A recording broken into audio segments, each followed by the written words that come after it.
Godātie klātesošie, neilgi pēc Latvijas Zinātņu akadēmijas pavasaris pilnsapulces Latvijas jauno zinātnieku apvienību uz 3 gadiem ievēlēja jaunu valdi.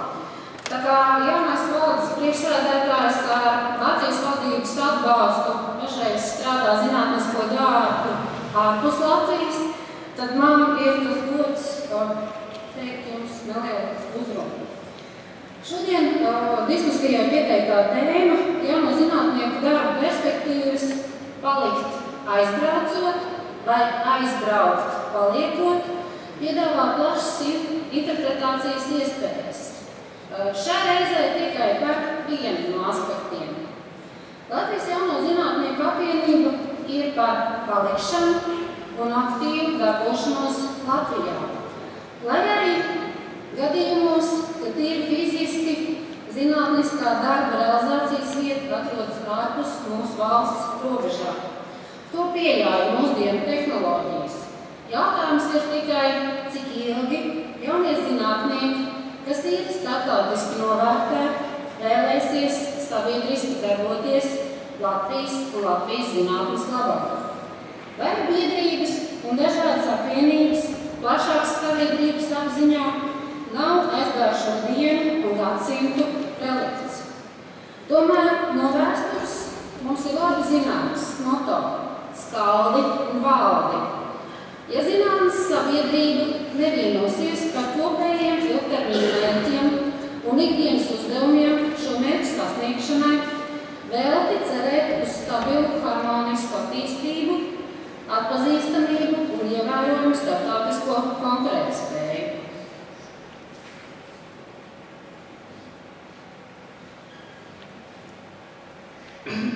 Šodien svētku pilnsapulcē jauno zinātnieku apvienība pārdomām piedāvā divas lietas – Latvijas zinātnes portāls un Latvijas jauno zinātņu akadēmija.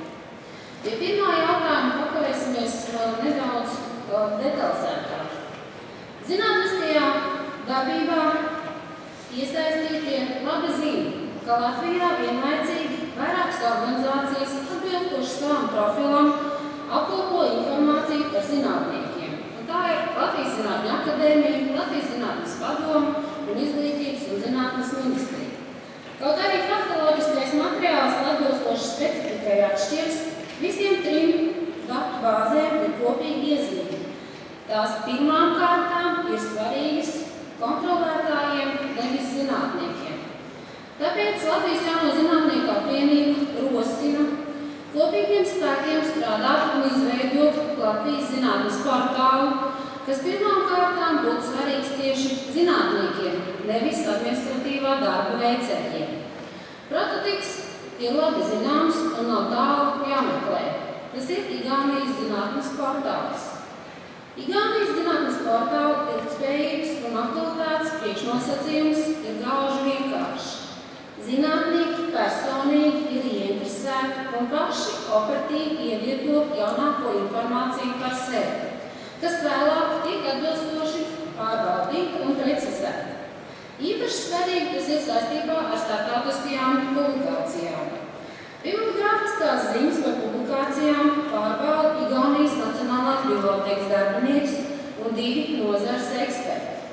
Igaunijas gadījumā zinātnes portāla dati ir leģitīma informācija, kuru izmanto ne tikai projektu visu līmeņu pieteikumu vērtēšanā, bet arī gada atskaitēm par institūciju. Ik viens, kuram nācies sagatavot un iesniegt kā apliecinājumu savai zinātniskai darbībai kopiju ķīpas publikāciju, spēja atsmeklīgi novērtēt 21. gadsimtam atbilstošu uzskaitas un atskaitas sistēmu. Godātie klātesošie, jauno zinātnieku apvienība aicina iepazīties un iedziļināties Igaunijas zinātnes portāla sniegtajā informācijā. Tā piedāvā daudz interesants, noderīgs un galvenais aktuāls informācijas par kolēģiem un potenciāliem sadarbības partneriem, arī tais gadījumos, ja viņi nav atrodami starptautiskajā un, kā teiktu kolēģis Ambainis, telefonu grāmatā, ko sauc par Web of Science Rescopus. Noslēgumā pavisam īsi par otro jautājumu. Jau zinām laiks brīdi tiek apspriests jautājums par Latvijas Jauno zinātņu akadēmiju, tās modeles un darbības perspektīvām. Nav noslēpums, ka Jauno zinātņu akadēmijas kā globāls tīmeklis pastāv. Jautājums ir par to, vai ikviena iniciatīva un organizācijas modelis ir pārnesams un dzīvotspējīgs Latvijas situācijā. Jo jauno doktoru skaits Latvijā ir ierobežots un tuvākajā nākotnē nav paredzams strauji pieaugums. Interesi par sabiedrisku aktīvu darbību izrāda vēl mazāks skaits. Un globāli izcili ir tikai daži, un tie paši jau piepulcināti Zinātņu akadēmijai. Bet pastāvēs, kas pārvērtīsies. Tāpēc Jauno zinātnieku apvienība piedāvā pārdomāt Latvijas Jauno zinātņu akadēmiju kā biedrus veicinātājus Latvijas Zinātņu akadēmijai. Tie varētu būt jaunie zinātņu doktori, kas ir gatavi aktīvi piedalīties Zinātņu akadēmijas aktivitātēs, piemēram, akadēmiskajos lasījumos un nodaļu sēdēs. Un nepilnīdzamais laika ritējums jau parādīs, kuri no viņiem biedriem veicinātājiem vēlāk kļūst par Zinātņu akadēmijas korespondētāju locekļiem vai akadēmiķiem. Paldies par uzmanību!